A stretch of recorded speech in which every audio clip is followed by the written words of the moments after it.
El conflicto de los siglos.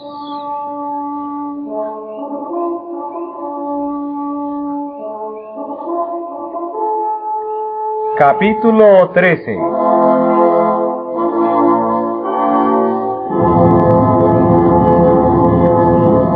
El despertar de España.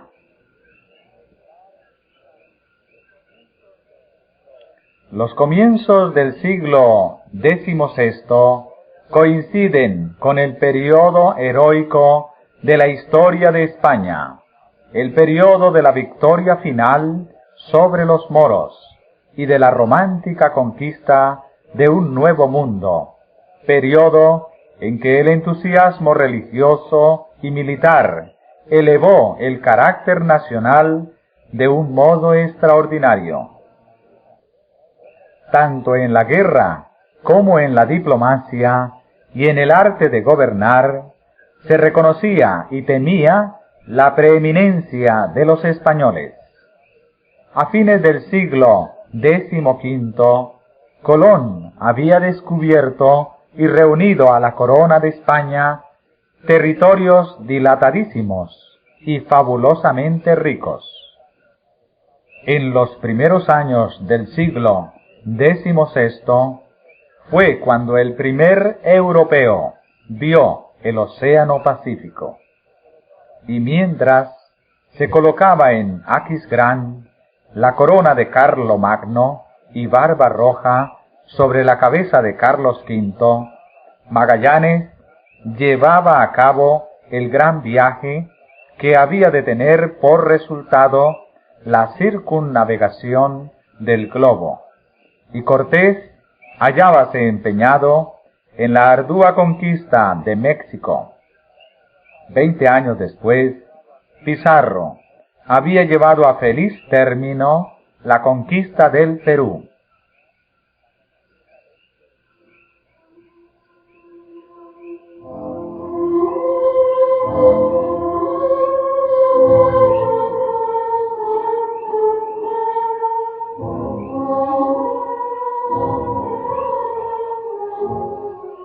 Carlos V ascendió al trono como soberano de España y Nápoles, de los Países Bajos, de Alemania y Austria, en tiempo en que Alemania se encontraba en un estado de agitación sin precedente. Con la invención de la imprenta, propagóse la Biblia por los hogares del pueblo, y como muchos aprendieran a leer para sí la palabra de Dios, la luz de la verdad disipó las tinieblas de la superstición como por obra de una nueva revelación. Era evidente que había habido un alejamiento de las enseñanzas de los fundadores de la Iglesia primitiva, tal cual se hallaban relatadas en el Nuevo Testamento. Entre las órdenes monásticas, la vida conventual habíase corrompido al extremo de que los monjes más virtuosos no podían ya soportarla. Otras muchas personas relacionadas con la Iglesia se asemejaban muy poco a Jesús y a sus apóstoles. Los católicos sinceros que amaban y honraban la antigua religión, se horrorizaban ante el espectáculo que se les ofrecía por doquiera. Entre todas las clases sociales se notaba una viva percepción de las corrupciones que se habían introducido en la Iglesia y un profundo y general anhelo por la reforma.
los siglos posteriores, en que había reconocido ya la supremacía papal, con el que, en 1483, Fernando e Isabel, en hora fatal para España, permitieron el establecimiento de la Inquisición como tribunal permanente en Castilla y su restablecimiento en Aragón, con Tomás de Torquemada como inquisidor general.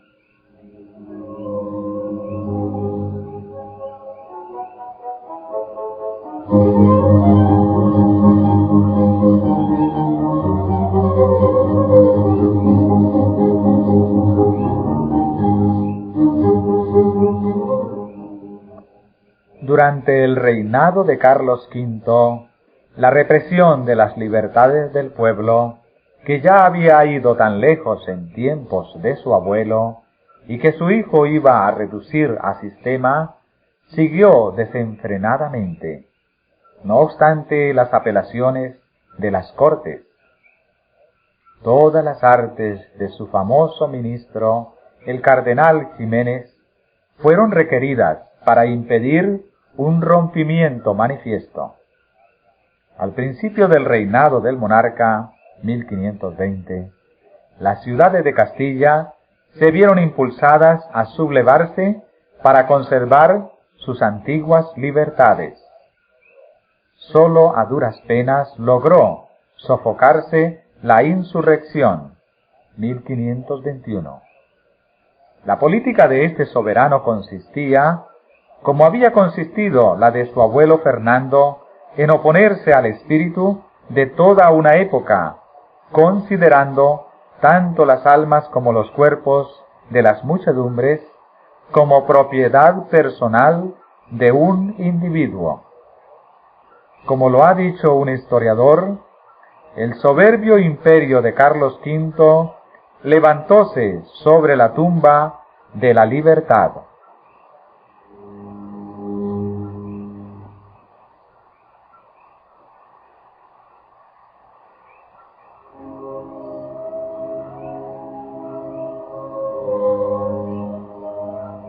A pesar de tan extraordinarios esfuerzos para despojar a los hombres de sus libertades civiles y religiosas, y hasta del pensamiento, el ardor del entusiasmo religioso, unido al instinto profundo de la libertad civil, indujo a muchos hombres y mujeres piadosos a aferrarse tenazmente a las enseñanzas de la Biblia y a sostener el derecho que tenían de adorar a Dios según los dictados de su conciencia.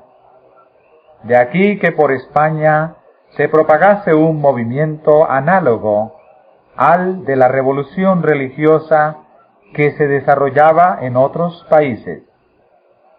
Al paso que los descubrimientos que se realizaban en un mundo nuevo prometían al soldado y al mercader territorios sin límites y riquezas fabulosas, muchos miembros de entre las familias más nobles fijaron resueltamente sus miradas en las conquistas más vastas y riquezas más duraderas del Evangelio.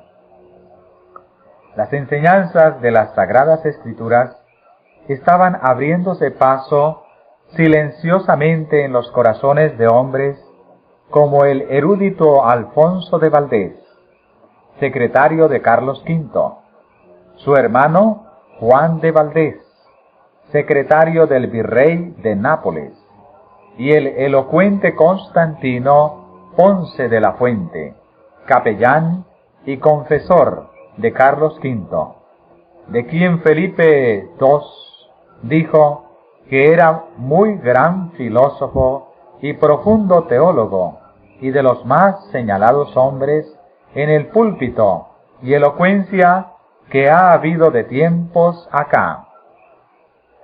Más allá aún fue la influencia de las Sagradas Escrituras al penetrar en el rico monasterio de San Isidro del Campo, donde casi todos los monjes recibieron gozosos la palabra de Dios, cual antorcha para sus pies y luz sobre su camino. Hasta el arzobispo Carranza, después de haber sido elevado a la primacía, se vio obligado durante cerca de 20 años a batallar en defensa de su vida entre los muros de la Inquisición, porque abogaba por las doctrinas de la Biblia.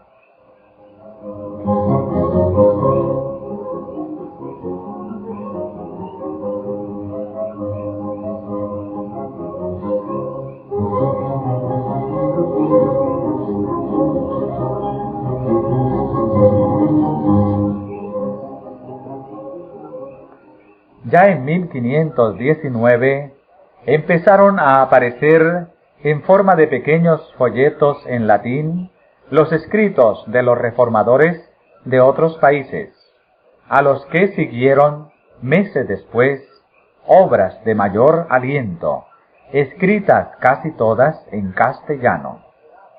En ellas se ponderaba la Biblia como piedra de toque que debía servir para probar cualquier doctrina. Se exponía sabiamente la necesidad que había de reformas y se explicaban con claridad las grandes verdades relativas a la justificación por la fe y a la libertad mediante el Evangelio.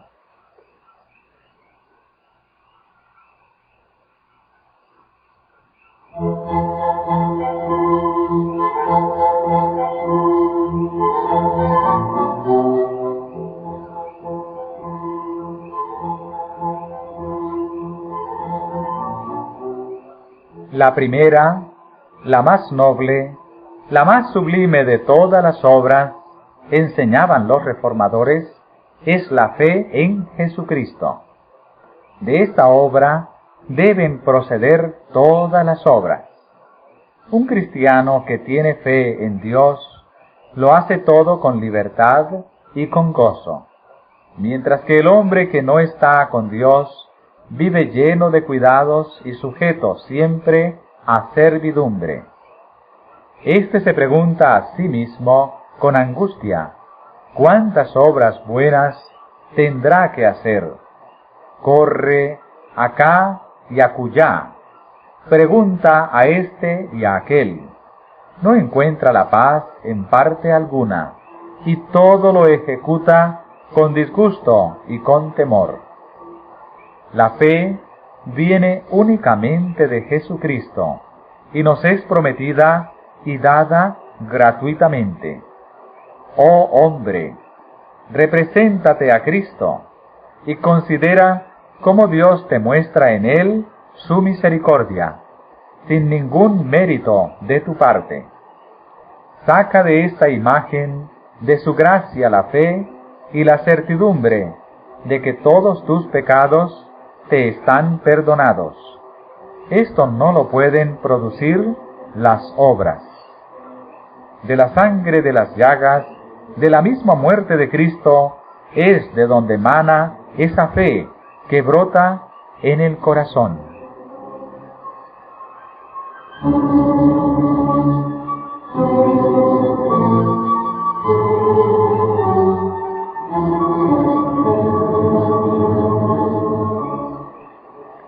En uno de los tratados se explicaba del siguiente modo la diferencia que medía entre la excelencia de la fe y las obras humanas.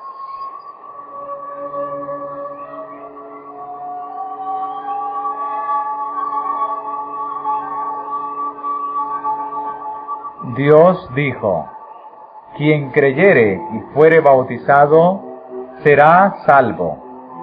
Esta promesa de Dios debe ser preferida a toda la ostentación de las obras, a todos los votos, a todas las satisfacciones, a todas las indulgencias y a cuanto ha inventado el hombre. Porque de esta promesa, si la recibimos con fe, depende toda nuestra felicidad. Si creemos, nuestro corazón se fortalece con la promesa divina.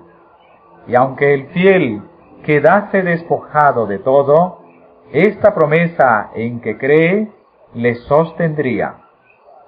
Con ella resistiría al adversario que se lanzara contra su alma. Con ella podrá responder a la desapiadada muerte y ante el mismo juicio de Dios. Su consuelo en todas sus adversidades consistirá en decir: yo recibí ya las primicias de ella en el bautismo. Si Dios es conmigo, ¿quién será contra mí? Oh, qué rico es el cristiano y el bautizado.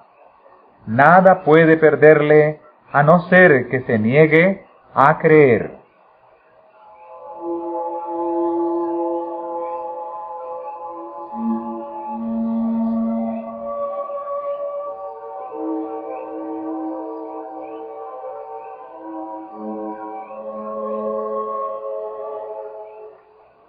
Si el cristiano encuentra su salud eterna en la renovación de su bautismo por la fe, preguntaba el autor de este tratado, ¿qué necesidad tiene de las prescripciones de Roma?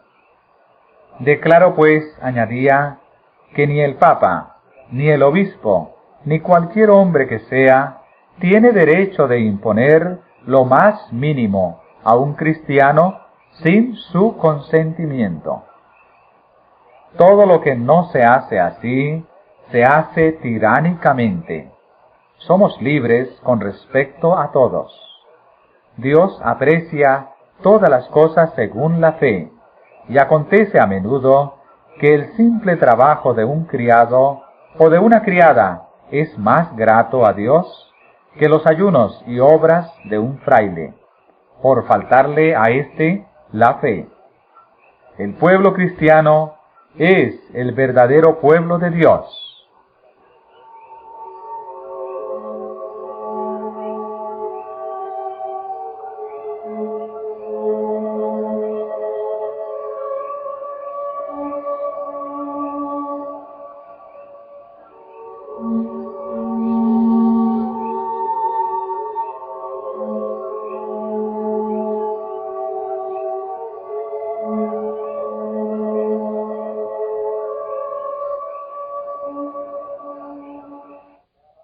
En otro tratado se enseñaba que el verdadero cristiano, al ejercer la libertad que da la fe, tiene buen cuidado también en respetar los poderes establecidos.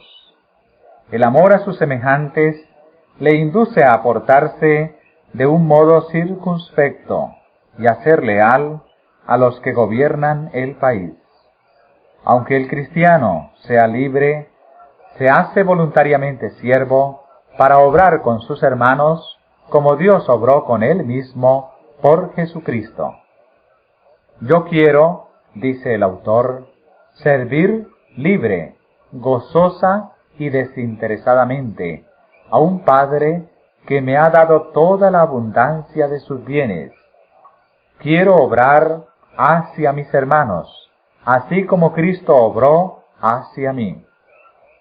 De la fe, prosigue el autor, dimana una vida llena de libertad, de caridad y de alegría. ¡Oh, cuán elevada y noble es la vida del cristiano! Por la fe se eleva el cristiano hasta Dios. Por el amor desciende hasta al hombre. Y no obstante, permanece siempre en Dios. He aquí la verdadera libertad, libertad que sobrepuja a toda otra libertad, tanto como los cielos distan de la tierra.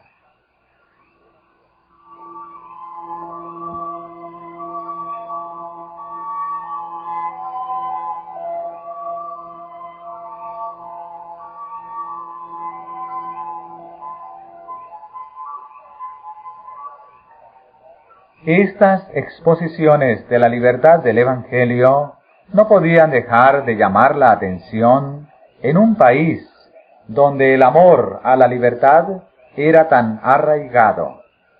Los tratados y folletos pasaron de mano en mano. Los amigos del movimiento evangélico en Suiza, Alemania y los Países Bajos seguían mandando a España gran número de publicaciones. No era tarea fácil para los comerciantes burlar la vigilancia de los esbirros de la Inquisición, que hacían cuanto podían para acabar con las doctrinas reformadas, contrarrestando la ola de literatura que iba inundando al país.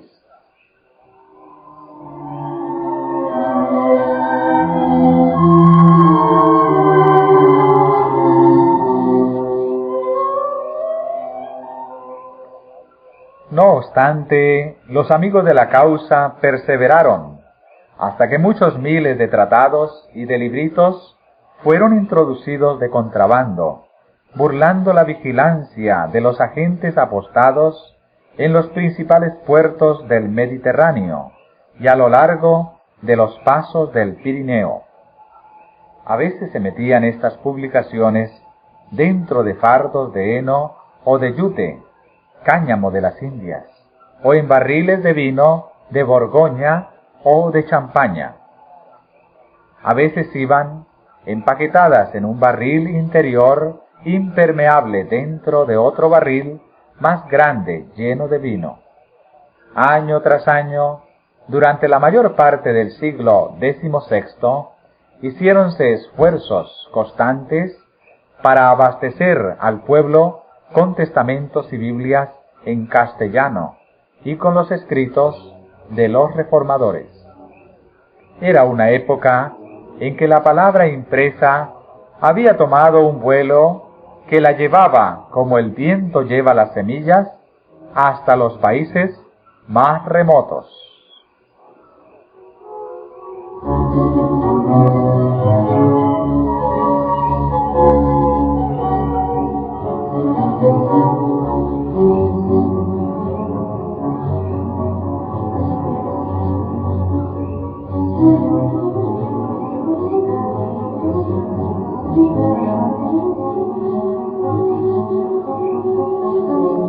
Entretanto, la Inquisición trataba de impedir con redoblada vigilancia que dichos libros llegasen a manos del pueblo.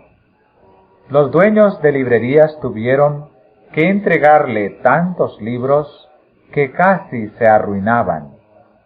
Ediciones enteras fueron confiscadas y no obstante, ejemplares de obras importantes, inclusive muchos Nuevos Testamentos y porciones del Antiguo, llegaban a los hogares del pueblo, merced a los esfuerzos de los comerciantes y colportores.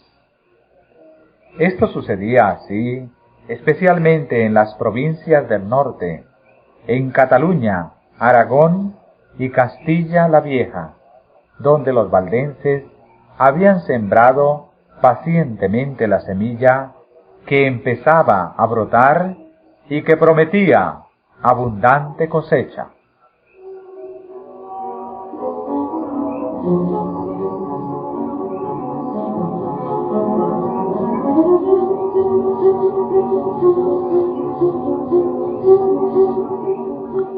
Uno de los colportores más tesoneros y afortunados en la empresa fue Julián Hernández, un enano que, disfrazado a menudo de buhonero o de arriero, hizo muchos viajes a España, ya cruzando los Pirineos, ya entrando por alguno de los puertos del sur de España. Según testimonio del escritor jesuita Fray Santiañez, era Julián un español que salió de Alemania con designio de infernar toda España y corrió gran parte de ella, repartiendo muchos libros de perversa doctrina por varias partes y sembrando las herejías de Lutero en hombres y mujeres, y especialmente en Sevilla. Era sobremanera astuto y mañoso, condición propia de herejes. Hizo gran daño en toda Castilla y Andalucía, entraba y salía por todas partes, con mucha seguridad, con sus trazas y embustes, pegando fuego en donde ponía los pies.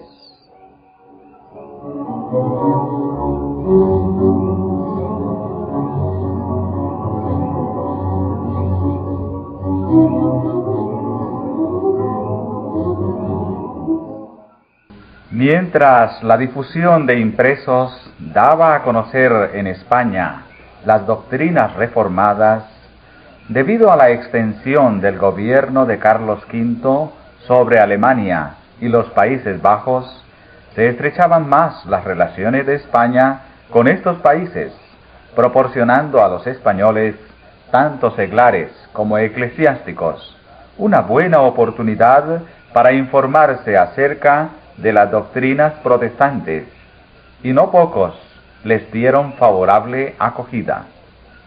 Entre ellos se encontraban algunos que, como Alfonso y Juan de Valdés, hijos de don Fernando de Valdés, corregidor de la antigua ciudad de Cuenca, desempeñaban altos puestos públicos.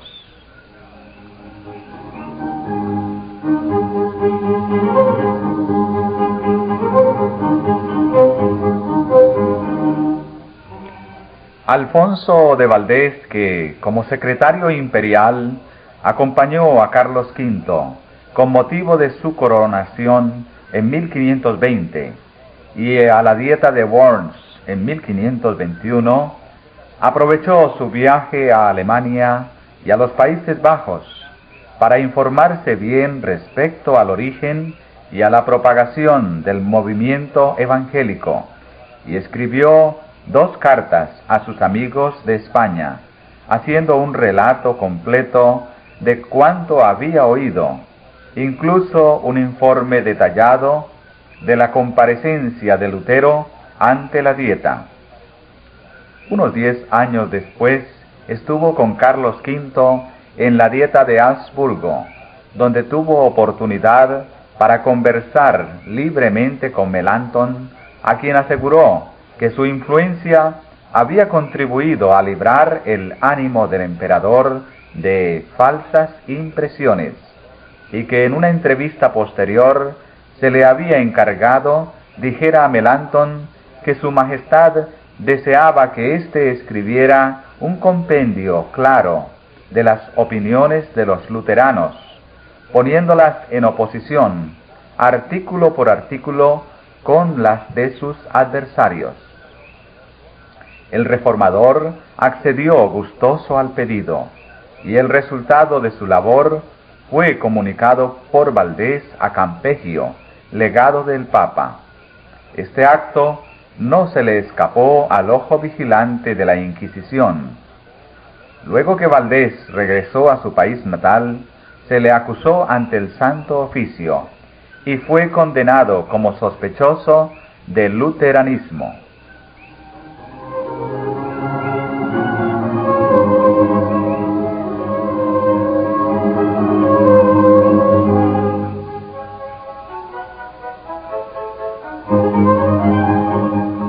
El poder del Espíritu Santo, que asistió a los reformadores en la tarea de presentar las verdades de la palabra de Dios durante las grandes dietas convocadas de tanto en tanto por Carlos V, hizo gran impresión en el ánimo de los nobles y de los dignatarios de la Iglesia que de España acudieron a aquellas.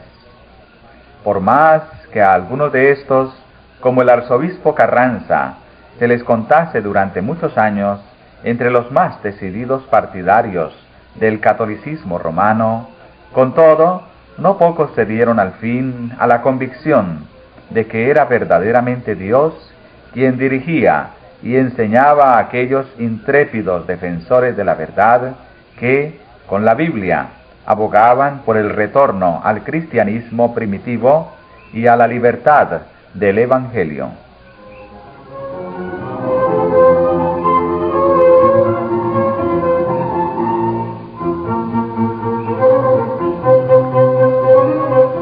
Entre los primeros reformadores españoles que se valieron de la imprenta Para esparcir el conocimiento de la verdad bíblica, hay que mencionar a Juan de Valdés, hermano de Alfonso, sabio jurisconsulto y secretario del virrey español de Nápoles.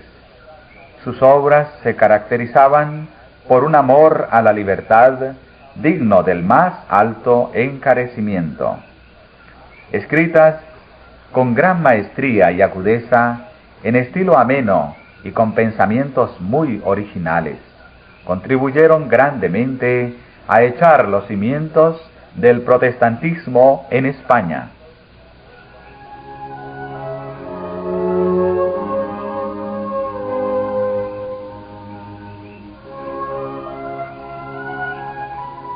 En Sevilla y Valladolid, los protestantes llegaron a contar con el mayor número de adeptos, pero como los que adoptaron la interpretación reformada del Evangelio, se contaron por regla general con su promulgación, sin atacar abiertamente la teología o la Iglesia católica. Solo a duras penas podían los creyentes reconocerse unos a otros, pues temían revelar sus verdaderos sentimientos a los que no les parecían dignos de confianza. En la providencia de Dios, fue un golpe dado por la misma Inquisición el que rompió en Valladolid aquella valla de retraimiento y el que les hizo posible a los creyentes reconocerse y hablar unos con otros.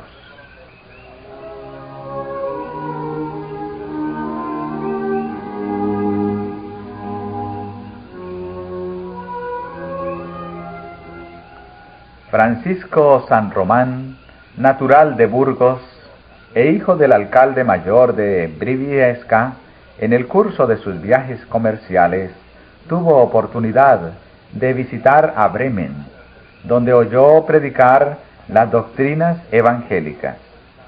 De regreso a Amberes, fue encarcelado durante 8 meses, pasados los cuales se les permitió proseguir su viaje a España, donde se creía que guardaría silencio. Pero, cual aconteciera con los apóstoles de antaño, no pudo dejar de hablar las cosas que había visto y oído, debido a lo cual no tardó en ser entregado a la Inquisición en Valladolid.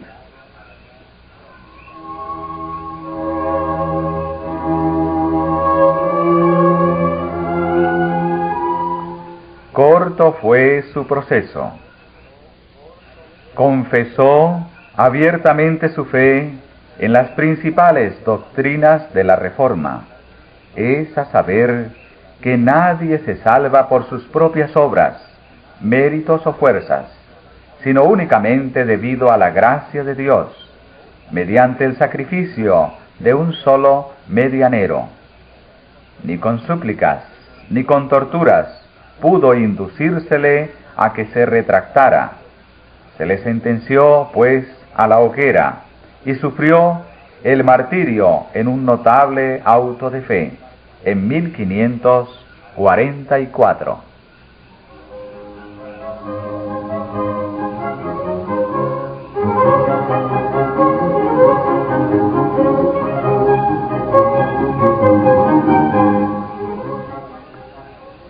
Hacía cerca de un cuarto de siglo que la doctrina reformada había llegado por primera vez a Valladolid.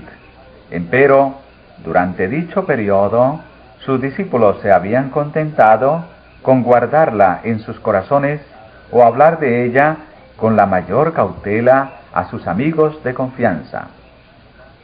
El estudio y la meditación, avivados por el martirio de San Román, pusieron fin a tal retraimiento.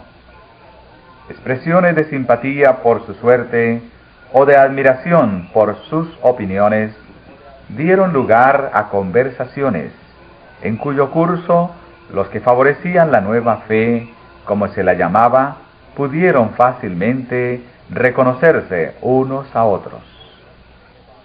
El celo y la magnanimidad de que dio prueba el mártir al arrostrar el odio general y al sufrir tan horrible muerte, por causa de la verdad, provocó la emulación hasta de los más tímidos de aquellos. De suerte que, pocos años después de aquel auto, se organizaron formando una iglesia que se reunía con regularidad en privado para la instrucción y el culto religioso.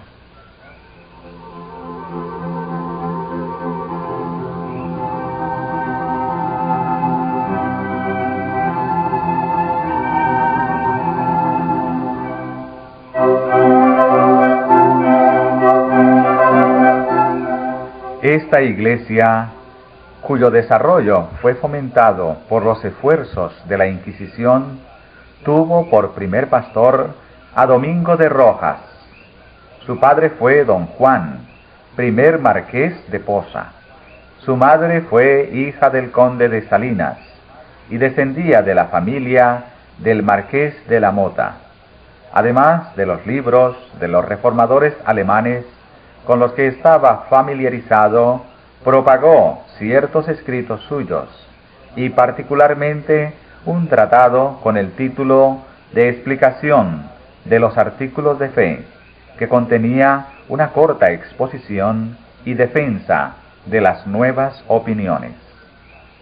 Rechazaba como contraria a las Escrituras la doctrina del purgatorio, la misa y otros artículos de la fe establecida.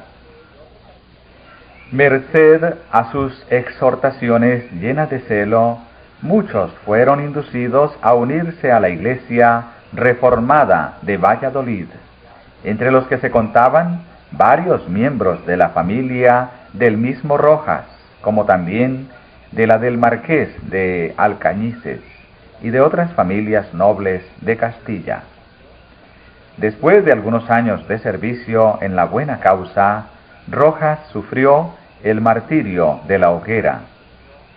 Camino del sitio del suplicio, pasó frente al palco real y preguntó al rey: ¿Cómo podéis, señor, presenciar así los tormentos de vuestros inocentes súbditos?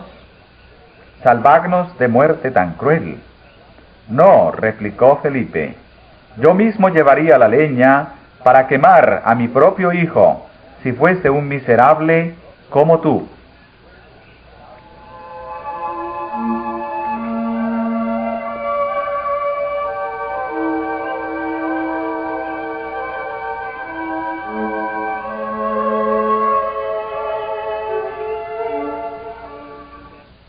El doctor don Agustín Casalla, compañero y sucesor de Rojas, era hijo de Pedro Casalla, oficial mayor del Tesoro Real, y se le consideraba como a uno de los principales oradores sagrados de España.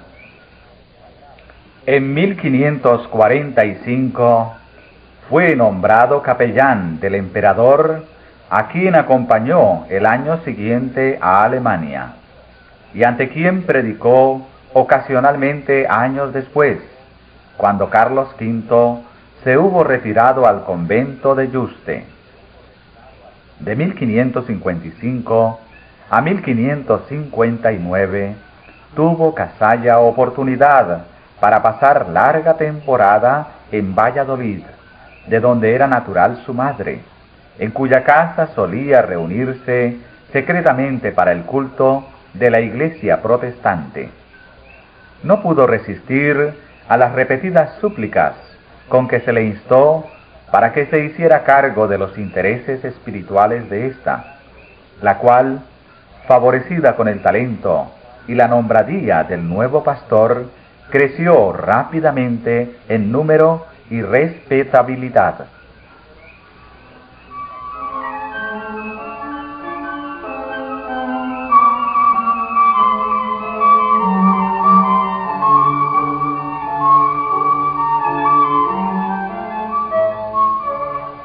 En Valladolid, la doctrina reformada penetró hasta en los monasterios. Fue abrazada por gran número de las monjas de Santa Clara y de la orden cisterciense de San Belén, y contaba con personas convertidas entre la clase de mujeres devotas, llamadas beatas, que se dedicaban a obras de caridad.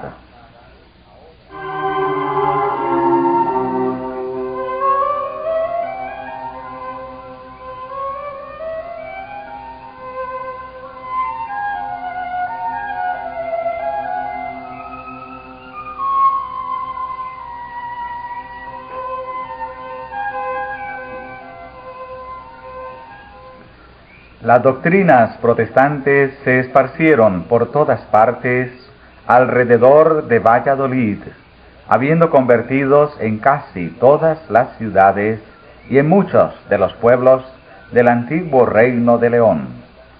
En la ciudad de Toro fueron aceptadas las nuevas doctrinas por Antonio Errezuelo, abogado de gran talento, y por miembros de las familias de los marqueses de la Mota y de Alcañices.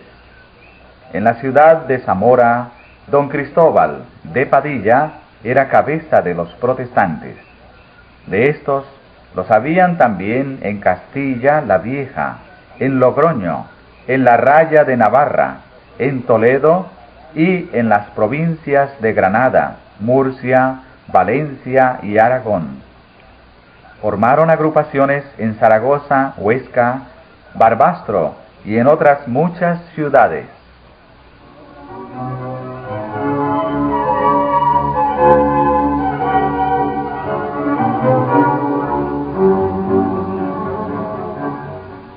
Respecto al carácter y posición social de los que se unieron al movimiento reformador en España, se expresa así el historiador: tal vez no hubo nunca en país alguno tan gran proporción de personas ilustres, por su cuna o por su saber, entre los convertidos a una religión nueva y proscrita.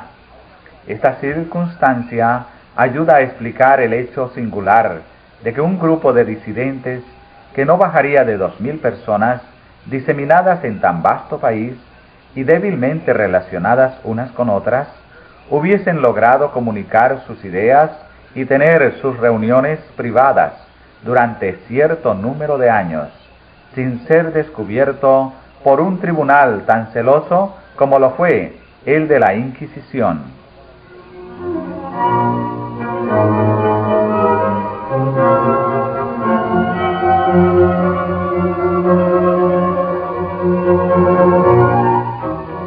Al paso que la Reforma se propagaba por todo el norte de España, con Valladolid por centro, una obra de igual importancia, centralizada en Sevilla, llevábase a cabo en el sur. Merced a una serie de circunstancias providenciales, Rodrigo de Valero, joven acaudalado, fue inducido a apartarse de los deleites y pasatiempos de los ricos ociosos y a hacerse heraldo del Evangelio de Cristo. Hízose de un ejemplar de la Vulgata y aprovechaba todas las oportunidades para aprender el latín en que estaba escrita su Biblia. A fuerza de estudiar día y noche, pronto logró familiarizarse con las enseñanzas de las Sagradas Escrituras. El ideal sostenido por ellas era tan patente y diferente del clero, que Valero se sintió obligado a hacerle ver a éste cuánto se habían apartado del cristianismo primitivo todas las clases sociales, tanto en cuanto a la fe como en cuanto a las costumbres. La corrupción de su propia orden, que había contribuido a inficionar toda la comunidad cristiana, y el sagrado deber que le incumbía a la orden de aplicar inmediato y radical remedio antes que el mal se volviera del todo incurable. Estas representaciones iban siempre acompañadas de una apelación a las Sagradas Escrituras como autoridad suprema en materia de religión y de una exposición de las principales doctrinas que aquellas enseñan. Y esto lo decía, escribe Cipriano de Valera, no por rincones, sino en medio de las plazas y calles y en las gradas de Sevilla.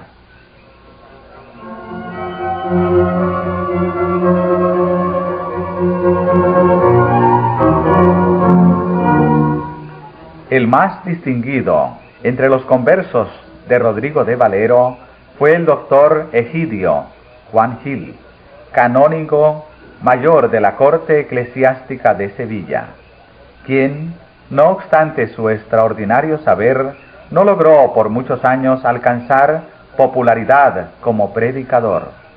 Valero, reconociendo la causa del fracaso del doctor Egidio, le aconsejó estudiara día y noche los preceptos y doctrinas de la Biblia.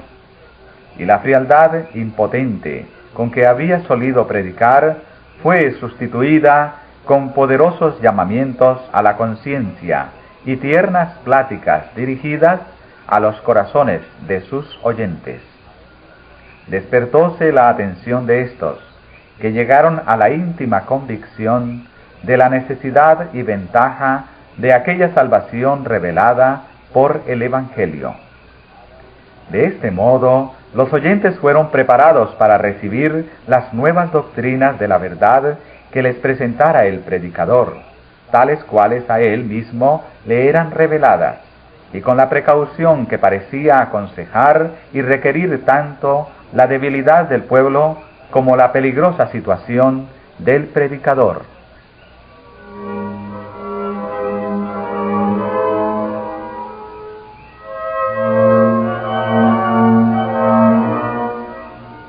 De este modo, y debido a un celo, atemperado con prudencia, cúpole la honra no sólo de ganar convertidos a Cristo, sino de educar mártires para la verdad.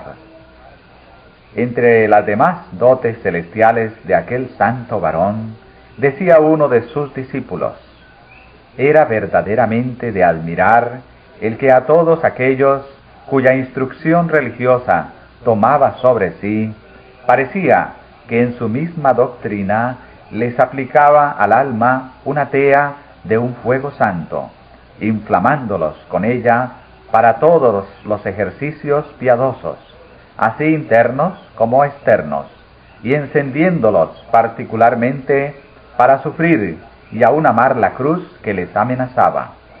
En esto solo, en los iluminados con la luz divina, daba a conocer que le asistía Cristo en su ministerio, pues que, en virtud de su espíritu, grababa en los corazones de los suyos las mismas palabras que él con su boca pronunciaba.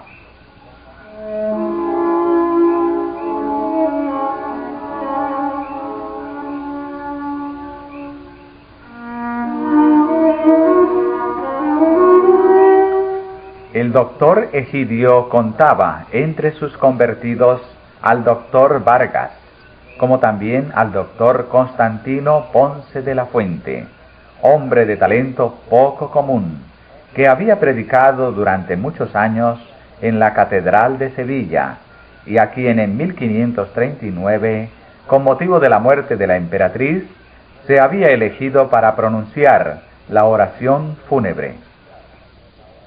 En 1548, el doctor Constantino acompañó, por mandato real, al príncipe Felipe a los Países Bajos, para hacer ver a los flamencos que no le faltaban a España sabios y oradores corteses. Y de regreso a Sevilla, predicaba regularmente en la catedral cada 2 domingos.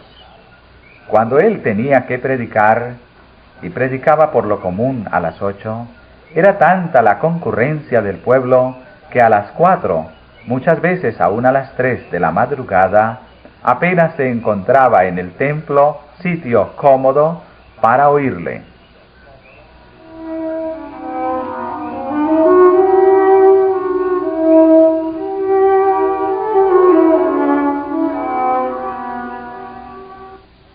Era, en verdad, una grandísima bendición para los creyentes protestantes de Sevilla tener como guías espirituales a hombres como los doctores Egidio y Vargas, y el elocuente Constantino, que cooperó con tanto ánimo y de un modo incansable para el adelanto de la causa que tanto amaban.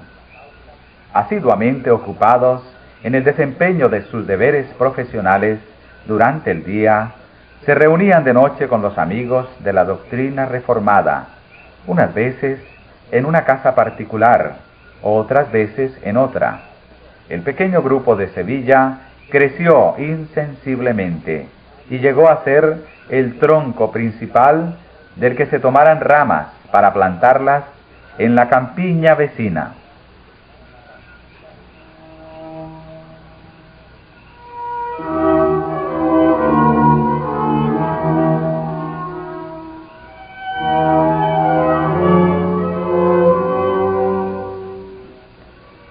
Durante su ministerio, Constantino, a la par que instruía al pueblo de Sevilla desde el púlpito, se ocupaba en propagar el conocimiento religioso por el país por medio de la prensa. El carácter de sus escritos nos muestra con plena claridad lo excelente de su corazón.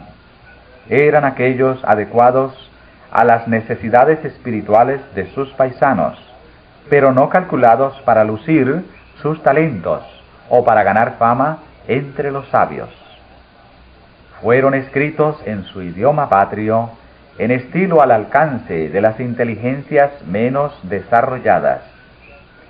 Las especulaciones abstractas y los adornos retóricos, en los que por naturaleza y educación podía sobresalir, sacrificólos sin vacilar, persiguiendo el único fin de que todos lo entendieran y resultaran útil a todos.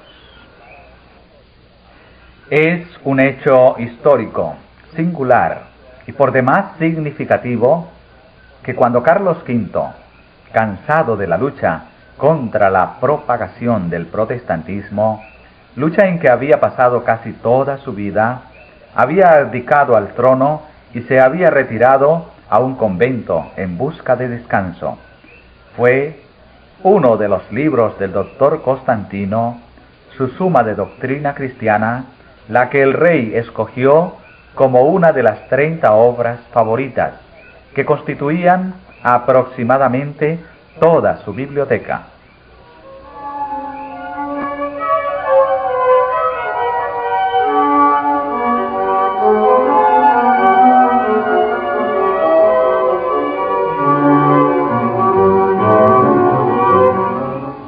Si se tienen en cuenta el carácter y la alta categoría de los caudillos del protestantismo en Sevilla, no resulta extraño que la luz del Evangelio brillase allí con claridad bastante para iluminar no sólo muchos hogares del bajo pueblo, sino también los palacios de príncipes, nobles y prelados. La luz brilló con tanta claridad que, como sucedió en Valladolid, penetró hasta en algunos de los monasterios, que a su vez volviéronse centros de luz y bendición. El capellán del monasterio dominicano de San Pablo propagaba con celo las doctrinas reformadas. Se contaban discípulos en el convento de Santa Isabel y en otras instituciones religiosas de Sevilla y sus alrededores.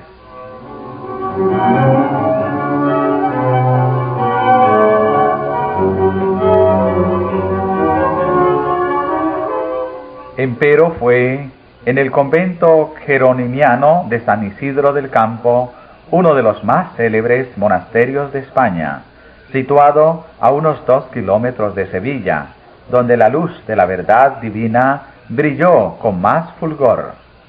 Uno de los monjes, García de Arias, llamado vulgarmente Doctor Blanco, enseñaba precavidamente a sus hermanos que el recitar en los coros de los conventos, de día y de noche, las sagradas preces, ya rezando, ya cantando, no era rogar a Dios, que los ejercicios de la verdadera religión eran otros que los que pensaba el vulgo religioso, que debían leerse y meditarse con suma atención las sagradas escrituras, y que sólo de ellas se podía sacar el verdadero conocimiento de Dios y de su voluntad. Esta enseñanza púsola hábilmente en realce otro monje Casidoro de Reina, que se hizo célebre posteriormente traduciendo la Biblia en el idioma de su país. La instrucción dada por tan nobles personalidades preparó el camino para el cambio radical que en 1557 fue introducido en los asuntos internos de aquel monasterio. Habiendo recibido un buen surtido de ejemplares de las Escrituras y de libros protestantes en castellano, los frailes los leyeron con gran avidez, circunstancia que contribuyó a confirmar desde luego a cuantos habían sido instruidos y a librar a otros de las preocupaciones de que eran esclavos. Debido a esto, el prior y otras personas de carácter oficial, de acuerdo con la cofradía, resolvieron reformar su institución religiosa. Las horas llamadas de rezo, que habían solido pasar en solemnes momerías, fueron dedicadas a oír conferencias sobre las Escrituras. Los rezos por los difuntos fueron suprimidos o sustituidos con enseñanzas para los vivos.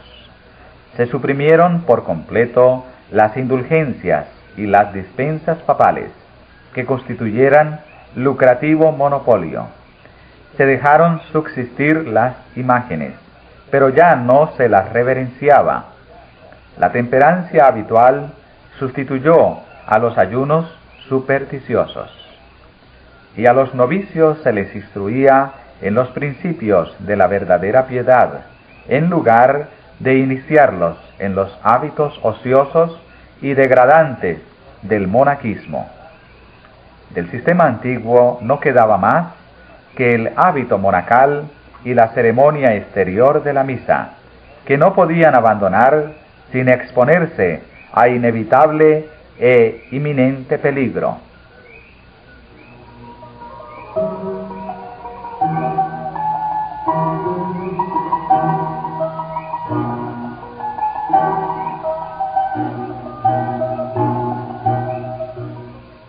Los buenos efectos de semejante cambio no tardaron en dejarse sentir fuera del monasterio de San Isidro del Campo.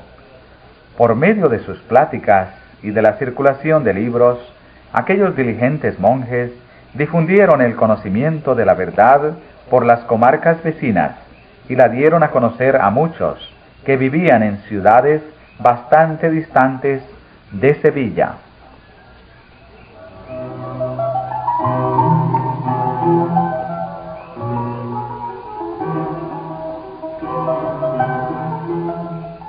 Por deseable que fuese la reforma introducida por los monjes de San Isidro en su convento, no obstante ella los puso en situación delicada a la par que dolorosa. No podían deshacerse del todo de las formas monásticas sin exponerse al furor de sus enemigos. No podían tampoco conservarlas sin incurrir en culpable inconsecuencia.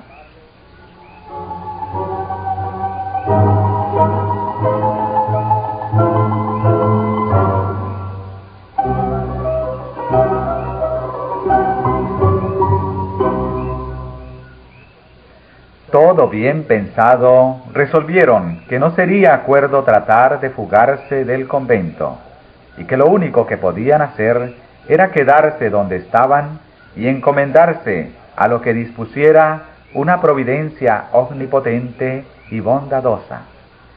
Acontecimientos subsiguientes les hicieron reconsiderar el asunto, llegando al acuerdo de dejar a cada cual libre de hacer, según las circunstancias, lo que mejor y más prudente le pareciera.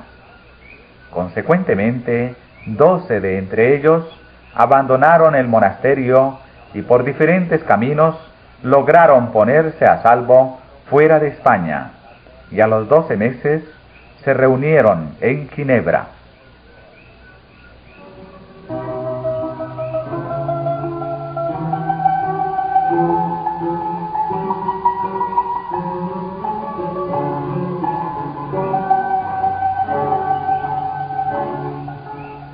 Hacía unos 40 años que las primeras publicaciones que contenían las doctrinas reformadas habían penetrado en España. Los esfuerzos combinados de la Iglesia Católica Romana no habían logrado contrarrestar el avance secreto del movimiento, y año tras año la causa del protestantismo se había robustecido, hasta contarse por miles los adherentes a la nueva fe. De cuando en cuando se iban algunos a otros países para gozar de la libertad religiosa. Otros salían de su tierra para colaborar en la obra de crear toda una literatura especialmente adecuada para fomentar la causa que amaban más que la misma vida. Otros aún, cual los monjes que abandonaron el monasterio de San Isidro, se sentían impelidos a salir debido a las circunstancias peculiares en que se hallaban.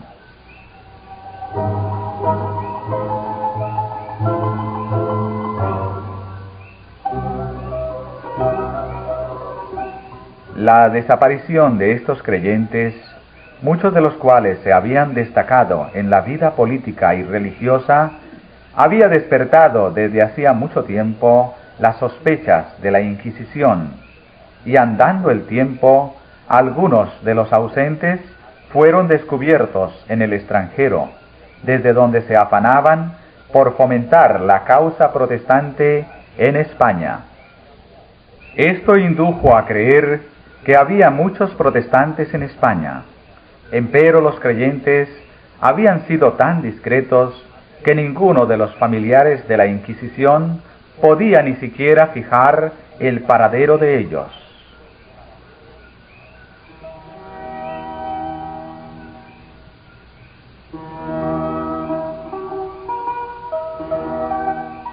Fue entonces cuando una serie de circunstancias llevó al descubrimiento de los centros del movimiento en España y de muchos creyentes. En 1556, Juan Pérez, que vivía a la sazón en Ginebra, terminó su versión castellana del Nuevo Testamento. Esta edición, junto con ejemplares del Catecismo español que preparó el año siguiente y con una traducción de los Salmos, deseaba mandarla a España, pero durante algún tiempo fuele imposible encontrar a nadie que estuviese dispuesto a acometer tan arriesgada empresa. Finalmente, Julián Hernández, el fiel colportor, se ofreció a hacer la prueba. Colocando los libros dentro de 2 grandes barriles, logró burlar los esbirros de la Inquisición y llegó a Sevilla, desde donde se distribuyeron rápidamente los preciosos volúmenes. Esta edición del Nuevo Testamento fue la primera versión protestante que alcanzara circulación bastante grande en España.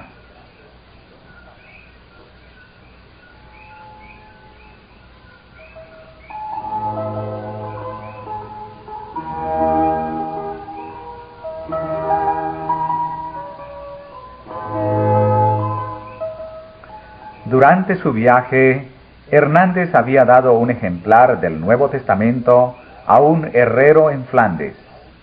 El herrero enseñó el libro a un cura que obtuvo del donante una descripción de la persona que se lo había dado a él y la transmitió inmediatamente a los inquisidores de España. Merced a estas señas, los esbirros inquisitoriales le acecharon a su regreso y le prendieron cerca de la ciudad de Palma. Le volvieron a conducir a Sevilla y le encerraron entre los muros de la Inquisición, donde durante más de 2 años se hizo cuanto fue posible para inducirle a que delatara a sus amigos, pero sin resultado alguno.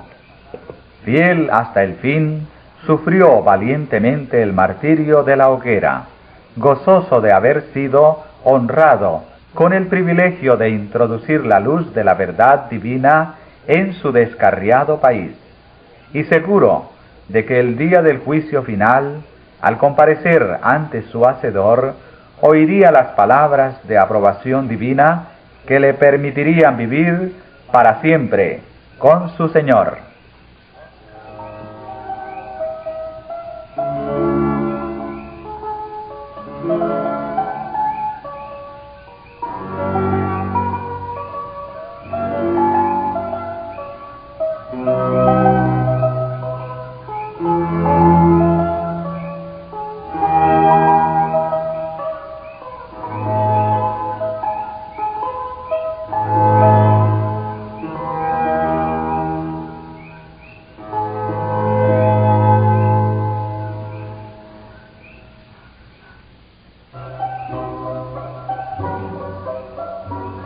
No obstante, aunque desafortunados en sus esfuerzos para conseguir de Hernández datos que llevaran al descubrimiento de los amigos de éste, al fin llegaron los inquisidores a conocer el secreto que tanto deseaban saber.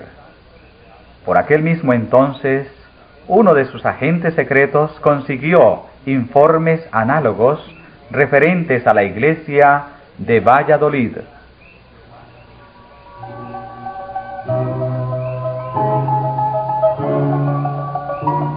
Inmediatamente los que estaban a cargo de la Inquisición en España despacharon mensajeros a los diferentes tribunales inquisitoriales del reino, ordenándoles que hicieran investigaciones con el mayor sigilo en sus respectivas jurisdicciones y que estuvieran listos para proceder en común tan pronto como recibieran nuevas instrucciones. Así, silenciosamente y con presteza, se consiguieron los nombres de centenares de creyentes, y al tiempo señalado y sin previo aviso, fueron estos capturados simultáneamente y encarcelados. Los miembros nobles de las prósperas iglesias de Valladolid y de Sevilla, los monjes que permanecieron en el monasterio de San Isidro del Campo, los fieles creyentes que vivían lejos en el norte, al pie de los Pirineos, y otros más en Toledo, Granada, Murcia y Valencia, todos se vieron de pronto encerrados entre los muros de la Inquisición, para sellar luego su testimonio con su sangre.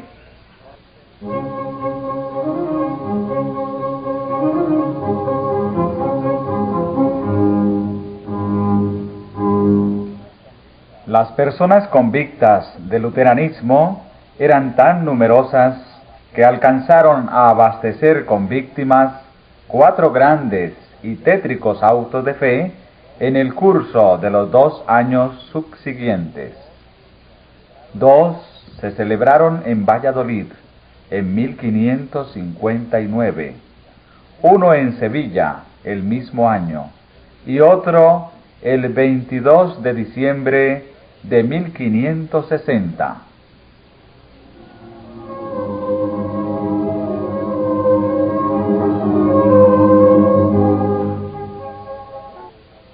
Entre los primeros que fueron apresados en Sevilla figuraba el doctor Constantino Ponce de la Fuente, que había trabajado tanto tiempo sin despertar sospechas. Cuando se le dio la noticia a Carlos V, el cual se encontraba entonces en el monasterio de Yuste, de que se había encarcelado a su capellán favorito, exclamó: «Si Constantino es hereje, gran hereje es». Y cuando más tarde un inquisidor le aseguró que había sido declarado reo, replicó suspirando: «No podéis condenar a otro mayor».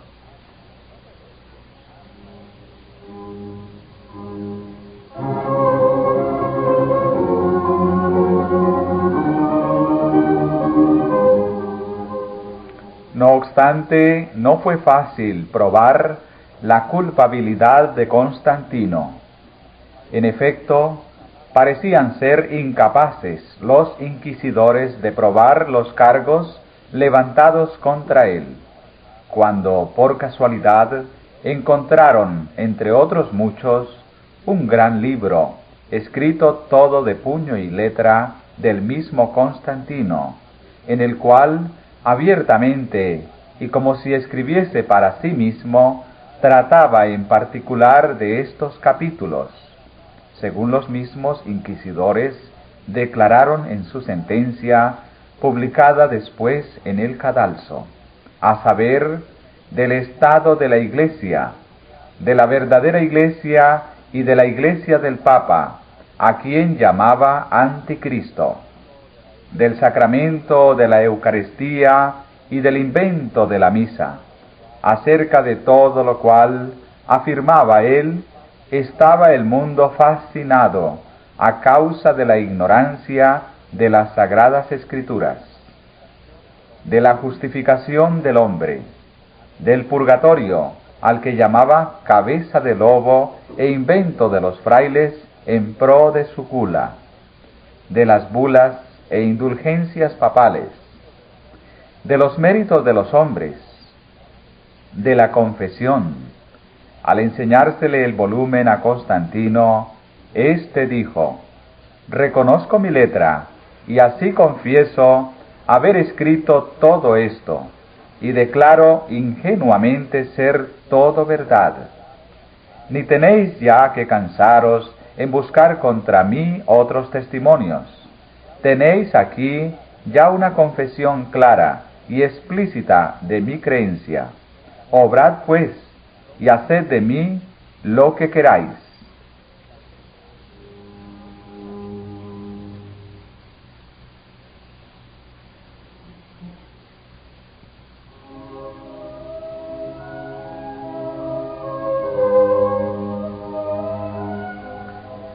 Debido a los rigores de su encierro, Constantino no llegó a vivir 2 años desde que entró en la cárcel.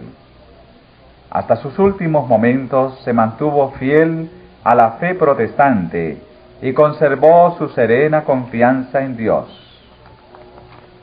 Providencialmente fue encerrado en el mismo calabozo de Constantino uno de los jóvenes monjes del monasterio de San Isidro del Campo, al cual le cupo el privilegio de atenderle durante su última enfermedad y de cerrarle los ojos en paz.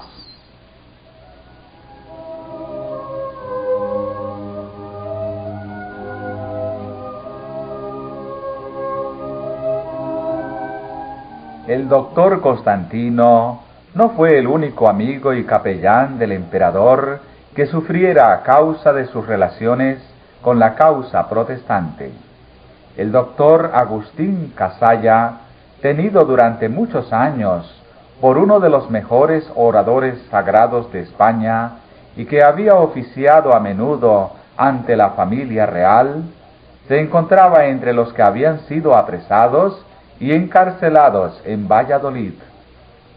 En el momento de su ejecución pública, volvióse hacia la princesa Juana, ante quien había predicado muchas veces, y señalando a su hermana, que había sido también condenada, dijo: «Os suplico, Alteza, tengáis compasión de esa mujer inocente que tiene 13 hijos huérfanos». No obstante, no se la absolvió, si bien su suerte es desconocida. Pero se sabe que los esbirros de la Inquisición, en su insensata ferocidad, no estando contentos aún con haber condenado a los vivos, entablaron juicio contra la madre de aquella, doña Leonor de Vivero, que había muerto años antes, acusándola de que su casa había servido de templo a los luteranos. Se falló que había muerto en estado de herejía, que su memoria era digna de difamación y que se confiscaba su hacienda, y se mandaron exhumar sus huesos y quemarlos públicamente junto con su efigie. Ítem más que se arrasara su casa, que se esparramara sal sobre el solar y que se erigiera allí mismo una columna con una inscripción que explicara el motivo de la demolición, todo lo cual fue hecho y el monumento ha permanecido en pie durante cerca de 3 siglos.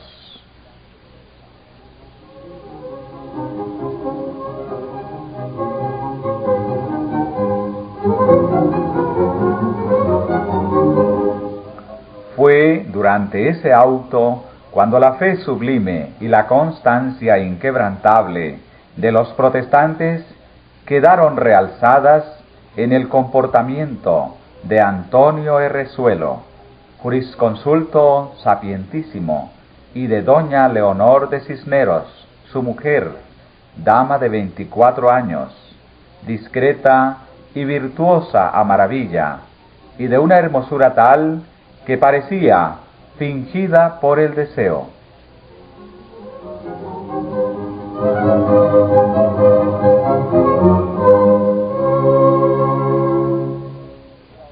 Errezuelo era hombre de una condición altiva y de una firmeza en sus pareceres superior a los tormentos del Santo Oficio. En todas las audiencias que tuvo con sus jueces, se manifestó, desde luego, protestante, y no sólo protestante, sino dogmatizador de su secta en la ciudad de Toro, donde hasta entonces había morado. Exigiéronle los jueces de la Inquisición que declarase uno a uno los nombres de aquellas personas llevadas por él a las nuevas doctrinas. Pero ni las promesas, ni los ruegos, ni las amenazas bastaron a alterar el propósito de Errezuelo en no descubrir a sus amigos y parciales. ¿Y qué más? Ni aun los tormentos pudieron quebrantar su constancia. Más firme que envejecido roble, o que soberbia peña nacida en el seno de los mares.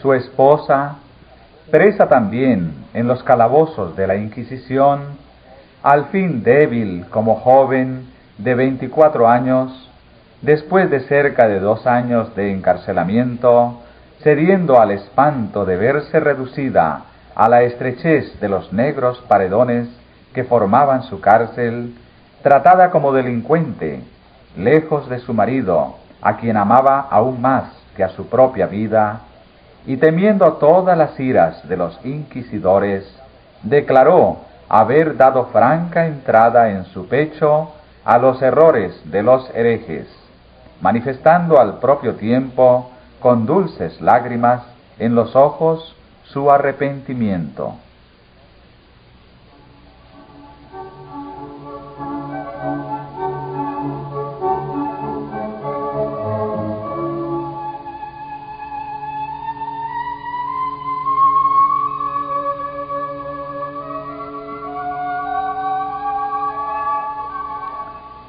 Llegado el día en que se celebraba el auto de fe con la pompa conveniente al orgullo de los inquisidores, salieron los reos al cadalso y desde él escucharon la lectura de sus sentencias. Errezuelo iba a ser reducido a cenizas en la voracidad de una hoguera, y su esposa, doña Leonor, a adjurar las doctrinas luteranas, que hasta aquel punto había albergado en su alma, y a vivir a voluntad del Santo Oficio en las casas de reclusión que para tales delincuentes estaban preparadas. En ellas, con penitencias y San Benito, recibiría el castigo de sus errores y una enseñanza para en lo venidero desviarse del camino de su perdición y ruina.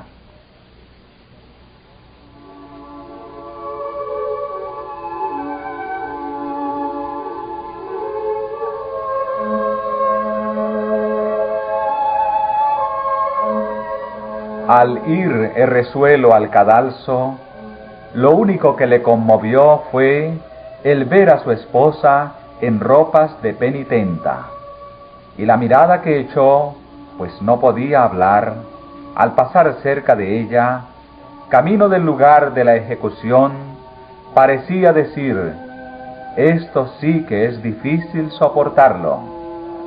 Escuchó sin inmutarse a los frailes que le hostigaban con sus importunas exhortaciones para que se retractase, mientras le conducían a la hoguera.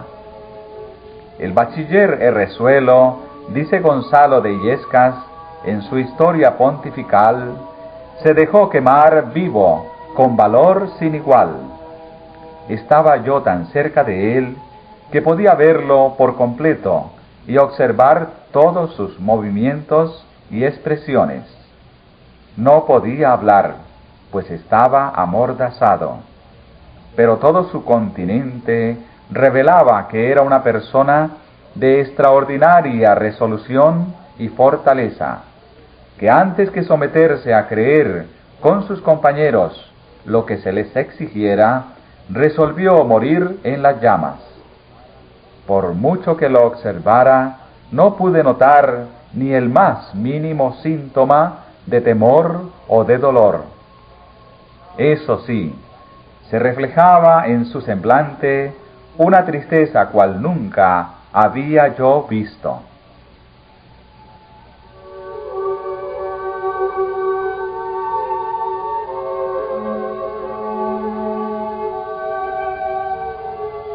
Su esposa no olvidó jamás su mirada de despedida. La idea, dice el historiador, de que había causado dolor a su corazón durante el terrible conflicto por el que tuvo que pasar, avivó la llama del afecto que hacia la religión reformada ardía secretamente en su pecho. Y habiendo resuelto, confiada en el poder que se perfecciona en la flaqueza, seguir el ejemplo de constancia dado por el mártir, interrumpió resueltamente el curso de penitencia a que había dado principio. En el acto fue arrojada en la cárcel, donde durante 8 años resistió a todos los esfuerzos hechos por los inquisidores para que se retractara, y por fin murió ella también en la hoguera, como había muerto su marido. ¿Quién no será del mismo parecer que su paisano de Castro, cuando exclama: infelices esposos, iguales en el amor, iguales en las doctrinas e iguales en la muerte? ¿Quién negará una lágrima a vuestra memoria y un sentimiento de horror y de desprecio a unos jueces que, en vez de encadenar los entendimientos con la dulzura de la palabra divina, usaron como armas del raciocinio los potros y las hogueras?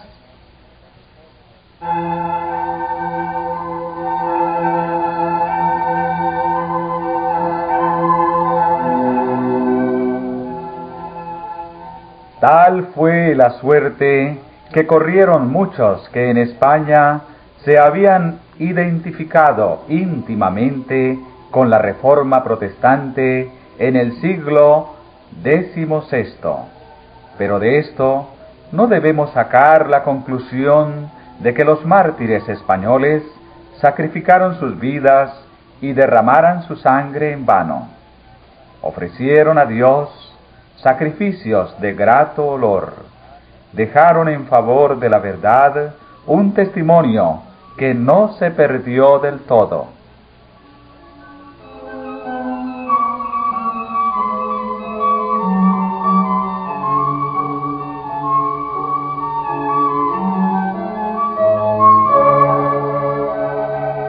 Al través de los siglos, este testimonio hizo resaltar la constancia de los que prefirieron obedecer a Dios antes que a los hombres, y subsiste hoy día para inspirar aliento a quienes decidan mantenerse firmes en la hora de prueba, en defensa de las verdades de la palabra de Dios, y para que con sus constancia y fe inquebrantable sean testimonios vivos del poder transformador de la gracia redentora.